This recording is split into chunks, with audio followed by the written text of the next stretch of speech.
பிப்ரவரி 18 2023 மகா சிவராத்திரி.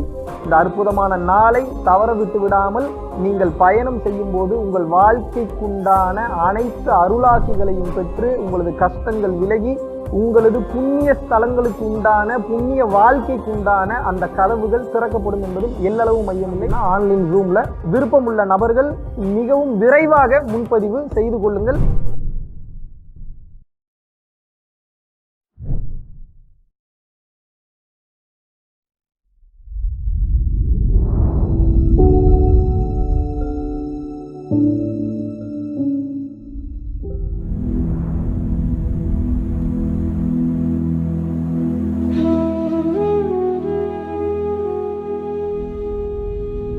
ஃபவுண்டேஷன் போயிட்டு பார்ப்பேன் அங்கே என்ன இருக்குன்னு பார்க்கலாம் அப்படின்ட்டு ஆக்சுவலி கிளம்பி வந்தேன்.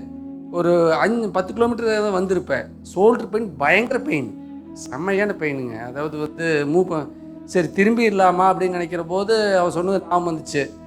சரி நான் உங்களை நினச்சிட்டு ஷோல்டர் பெயின் போக சொல்ல அப்படின்னு நினச்சி உங்களை நினச்சிட்டு ஷோல்டர் பெயின் போயிடுச்சுன்னா வருவேன், இல்லைன்னா திரும்பிடுவேன் அப்படின்னு நினச்சேன்.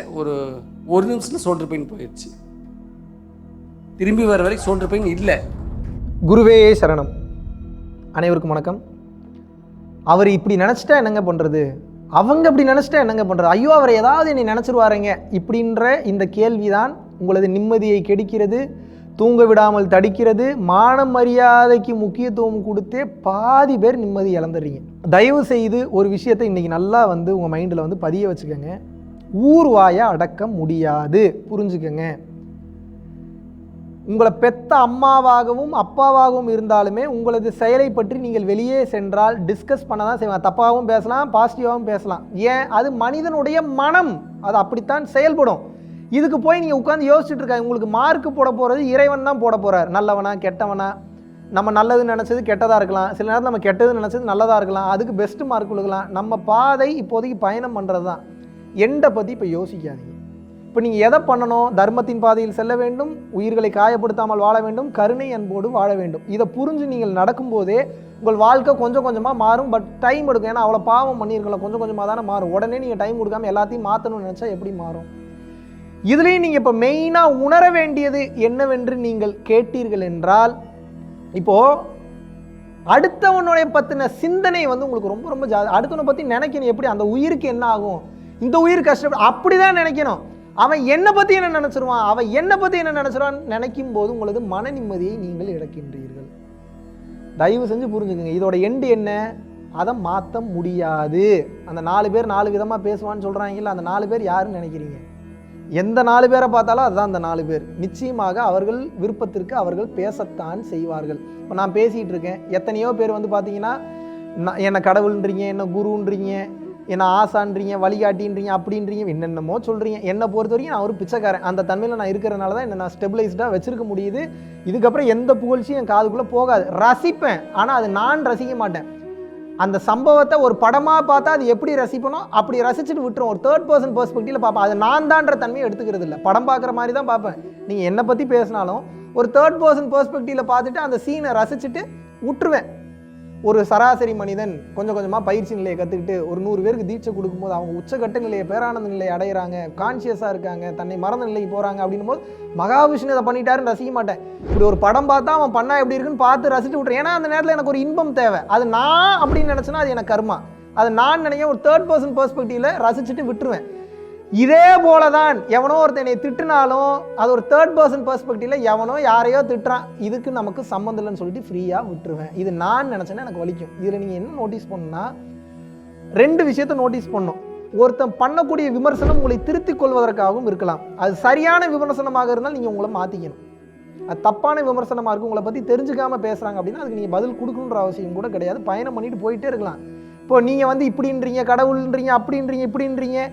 சில நேரத்தில் ஒரு சில பேர் பார்த்தீங்கன்னா என்னை காரி துப்புறாங்க, அசிங்கமாக திட்டுறாங்க, நெகட்டிவ்ன்றாங்க, ஃப்ராடுன்றாங்க, இவன்லாம் சரியே இல்லை, வீணாக போனவன், இவன் அனதர் கார்பரேட் கம்பெனின்றாங்க, இவன்லாம் கொஞ்சம் கூட சரியே கிடையாதுன்றாங்க. எதை பற்றியும் நான் கவலைப்படுறதில்லை. ஏன், இப்போ இதுக்கெல்லாம் நினச்சா நான் சேனல் நடத்த முடியுமா, இல்லை உங்களுக்கு தீட்சை கொடுக்க முடியுமா, எப்படி நான் அடுத்த கட்டம் போக முடியும்னு நீங்கள் நினைக்கிறீங்க?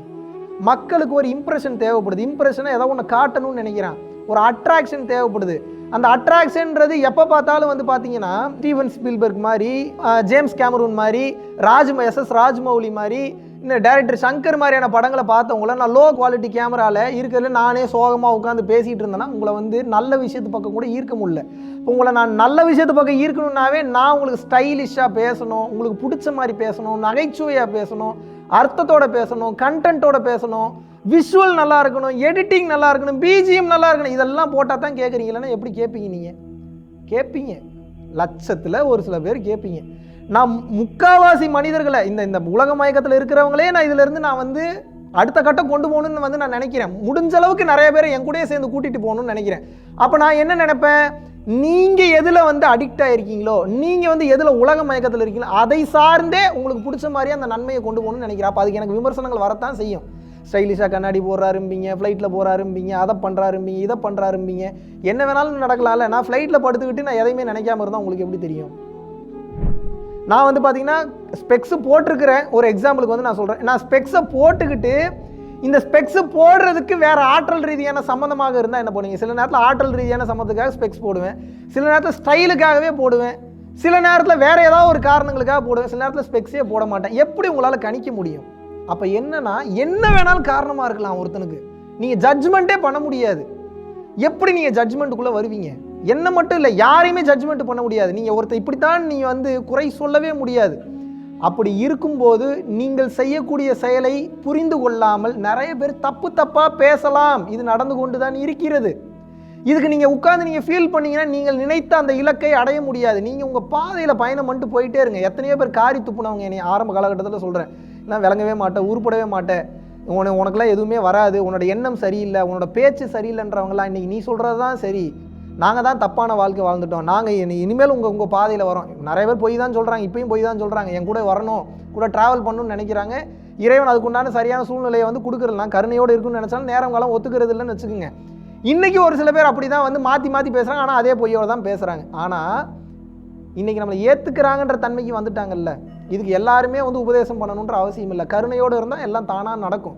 நீங்கள் அட்ராக்ஷன் ஃபோர்ஸாக வந்து மாறுவீங்க. அடுத்தவன் பேசுகிறத பற்றி கவலைப்படாதீர்கள். ஏன், இந்த வரலாற்றில் ஜெயித்தவனுக்கும் தோற்றவனுக்கும் கூட வரலாறு உண்டு. ஆனால் விமர்சனம் செய்தவனுக்கும் வேடிக்கை பார்த்தவனுக்கும் ஒரு வரி கூட கிடையாதுன்றாங்க. அப்போ என்னென்னா, விமர்சனம் பண்ணுறவன் பண்ணிக்கிட்டே தான் இருப்பான், அடுத்தடுத்த பிறவி எடுப்பான், கஷ்டப்படுவான், வேதனைப்படுவான், துயரப்படுவான், இன்னும் மோசமான பிறவியில் மாட்டிட்டு முழிப்பான். எப்படி இந்த கூட்டத்தில் இருந்து நம்ம எப்படி வெளியே வந்து தனித்திருந்து உண்மையை பார்க்க வேண்டும், எப்படி பிறவியில்லா பெருவாளை அடைய வேண்டும் என்ற நோக்கத்தோடு பயணப்படுங்கள். அடுத்தவங்க உங்கள் பிஸ்னஸில் திட்டுவாங்க, உங்களோட வேலையை திட்டுவாங்க, அசிங்கப்படுத்துவாங்க, காயப்படுத்துவாங்க. இதில் நீங்கள் ஏதாவது மாற்றிக்கணும்னா மாற்றிக்கணும், மாற்ற தேவையில்லை, சரியாக தான் போகிறோன்னா எதை பற்றியும் கவலைப்படாதீங்க. எந்த வாய் போற்றியதோ அந்த வாய் பின்னால் தூற்றும். இன்று உங்களை எந்த வாய் தூற்றி கொண்டிருக்கிறதோ அதே வாய் ஒரு நாள் போற்றும். ஆனால் அப்போதும் அந்த வாய்க்கு முக்கியத்துவம் கொடுக்கக்கூடாது. ஏன், இந்த போற்றுதலும் தூற்றுதலும் அவரவர் மன சூழ்நிலைக்கு தானே தவிர உண்மையாகவே நீங்கள் போற்றப்படக்கூடியவரா தூற்றப்படக்கூடியவரா என்பதை இந்த உலகம் நிர்ணயிக்காது. அதை இறைவன் ஒருவன் தான் நிர்ணயிப்பான். அதனால் எதை பற்றியும் கவலைப்படாதீங்க, யாரை பற்றியும் கவலைப்படாதீங்க. கவலைப்படாதீங்கன்னா அடுத்தவங்களை கண்டுக்காதீங்கன்னு சொல்ல வரல, நெகட்டிவ் பீப்புளை கண்டுக்காதீங்க. உங்கள் பாதையில் பயணம் பண்ணிட்டு போயிட்டே இருங்க. உங்கள்கிட்ட உயிர் சக்தி இருக்குது, அதுபோக உங்கள்கிட்ட ஆற்றல் இருக்குது, உங்கள்கிட்ட இந்த வாழ்க்கை இருக்குது, இந்த பிறவி இருக்குது. இது யாருக்கு அவசியமோ, யாருக்கு கொடுத்தால் சரியாக பயன்படுத்துவார்களோ, உங்களது வருகை யாருக்கு மிகவும் பிடிக்கிறதோ அவர்கள்கிட்ட உங்களது டைமை ஸ்பெண்ட் பண்ணுங்கள். இந்த ஈவில் எனர்ஜிஸ் கூட, நெகட்டிவ் எனர்ஜிஸ் கூடலாம் டைம் ஸ்பெண்ட் பண்ணாதீங்க. ஜெயிப்பதற்கு இது ஒன்று தான் மாபெரும் வழி. இதில் எந்தவித மாற்று கருத்தும் கிடையாது. டாக்டர் விஜய் சொல்லுவார் இல்லையா, இக்னோர் பண்ணுங்க, அதான் மேட்ரு.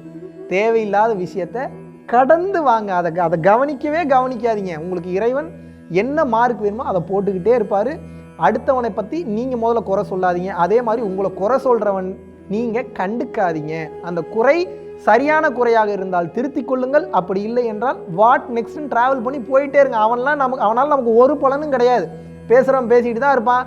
அடுத்த கட்டத்தை நோக்கி போங்க. உங்கள் வளர்ச்சியை யார் நினைத்தாலும் 100% தடுக்க முடியாது. ஏனென்றால் கடவுள் கொடுக்க நினைப்பதை யார் நினைத்தாலும் தடுக்க முடியாது, கடவுள் தடுக்க நினைப்பதை யார் நினைத்தாலும் கொடுக்க முடியாது. நன்றி, வணக்கம்.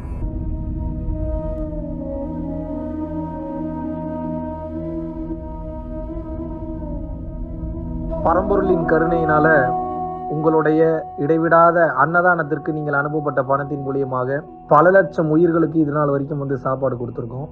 ஸோ கொரோனாலேருந்து ஆரம்பித்து ஒரு நாள் கூட விடாமல் பல உயிர்களுக்கு வஸ்திர தானங்களாக இருக்கட்டும், படிக்க முடியாதவங்களுக்கு கல்வித்தொகை கட்ட முடிய விஷயங்களாக இருக்கட்டும், இல்லை ஸ்போர்ட்ஸ் ரீதியாக விளையாடக்கூடிய நல்ல மாணவர்களை அனுப்பி வைக்கக்கூடிய விஷயங்களாக இருக்கட்டும், அதை தொடர்ந்து வந்து பார்த்தீங்கன்னா ரெகுலராக மந்த்லி பேசிஸில் ஏழை குழந்தைகளுக்கு க்ரோசரிஸ் கொடுக்கறதாக இருக்கட்டும், இல்லை அவங்களுக்கு வந்து பார்த்தீங்கன்னா சேம் அவங்க விருப்பப்படுறவங்களுக்கு வீட்டு துணிமணிகள், வீட்டுக்கு தேவைப்படக்கூடிய மற்ற பொருட்கள் வாங்கி கொடுக்கறதாக இருக்கட்டும், எல்லா உதவிகளும் வந்து பார்த்தீங்கன்னா உங்களோட உதவினால தான் போயிட்டு இருக்கு. சாது சிதம்பர சுவாமிகள் வளநாட்டார் வந்து ஒரு வார்த்தை சொல்லுவார், பசித்தோர் முகம்பார் பரம்பொருள் அருள் கிட்டும் அப்படின்னு வந்து சொல்லுவார். வள்ளல் பெருமானும் ஜீவகாருண்யம் உள்ள சம்சாரிகளுக்கு எப்பேற்பட்ட சூழ்நிலையிலும் வந்து பார்த்தீங்கன்னா அவங்களோட லாபம் தடைபடாது, தொழில் பிரச்சனைகள் வந்து நிவர்த்தியாகும், அதை தொடர்ந்து வந்து வாழ்க்கையில குடும்ப பிரச்சனைகள் விலகும், அதுபோக குழந்தை சம்பந்தமான பிரச்சனைகள் எதுவாக இருந்தாலும் வந்து இந்த அன்னதானத்திற்காக நீங்கள் செய்யக்கூடிய ஒவ்வொரு ரூபாயும் அது வந்து உங்களுக்கு நிச்சயமாக புண்ணியமாக வந்து சேரும். புண்ணியத்தை கடந்த நிலையில் முக்தி பாதைக்கும் அது நிச்சயமாக உங்களை வழி நடத்தும். அதனால விருப்பப்படுறவங்க நம்மளுடைய பரம்பொருள் அறக்கட்டளையினுடைய சேரிட்டி ஆக்டிவிட்டீஸ்க்கு தங்களுடைய விருப்பப்படக்கூடிய நன்கொடையை கீழே உள்ள டிஸ்கிரிப்ஷன்ல இருக்கக்கூடிய அக்கௌண்ட் நம்பருக்கு செலுத்தலாம். இதற்குண்டான அந்த அருளை சித்தர்கள் உங்களுக்கும் உங்கள் குடும்பத்தாருக்கும் வழங்க வேண்டுகிறேன். குருவின் பரிபூர்ண அருளாசிகள். குரு கடாட்சம்.